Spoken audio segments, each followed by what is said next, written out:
Hello বন্ধুরা, মিঠাইয়ের হিসেব থেকে বলছি। আপনারা কেমন আছেন?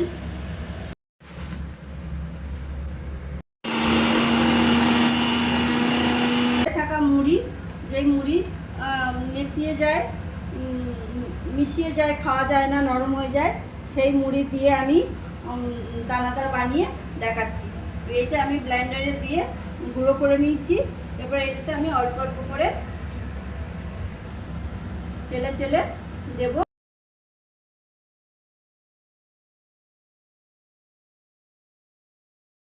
আমি নাড়বো, নাড়তে নাড়তে একটা ডো তৈরি করব। এবার এর সঙ্গে আমি 4 চামচ মতো সুজি দিয়েছি।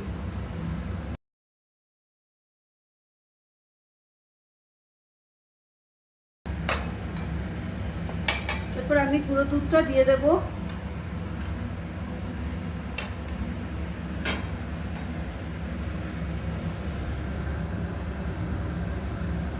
দিতে হবে, নাড়তে হবে, নইলে পরে কিন্তু দোলা পাকিয়ে যাবে।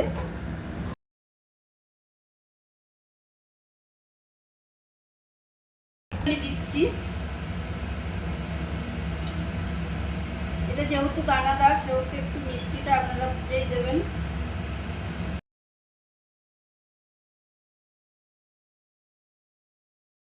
1 চামচ মতো আমি ঘি দিয়ে দিলাম, তাহলে আরো সুন্দর হবে, আরো স্মুথ হবে জিনিসটা।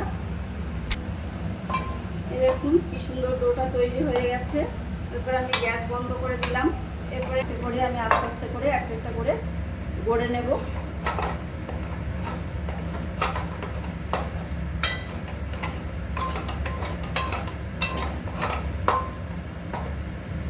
এর মধ্যে আমি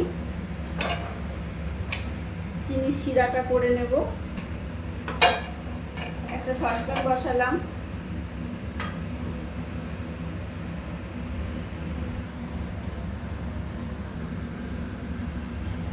এখন জল দিলাম, হাফ মগ, 1.5 মগ মতো জল দিলাম।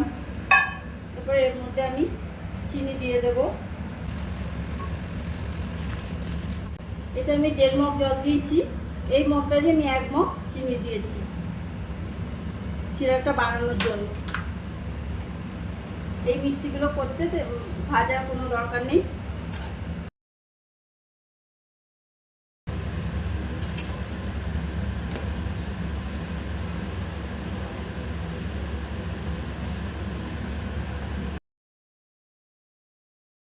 মেখে নেবো ভালো করে।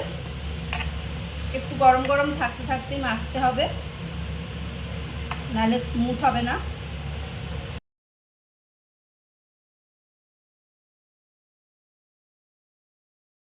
এই যে হাতের মধ্যে আমি ঘি লাগিয়ে নিয়েছি, তারপর একটু গোল গোল করে নেব।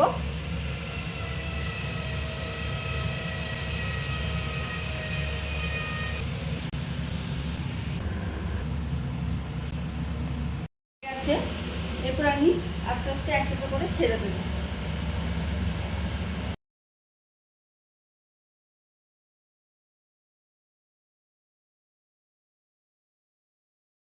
গ্যাসটাকে মিডিয়ামে রেখে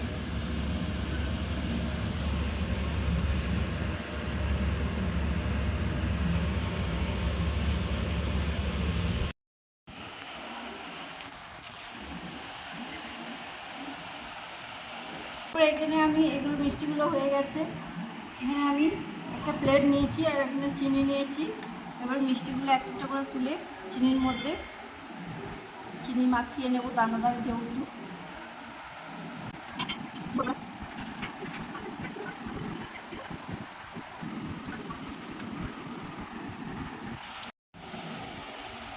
দেখুন বন্ধুরা, কত সুন্দর দানাদার তৈরি হয়েছে, দেখে কত সুন্দর লাগছে। আপনারাও বাড়িতে বানিয়ে খেয়ে দেখুন, খুবই ভালো লাগবে।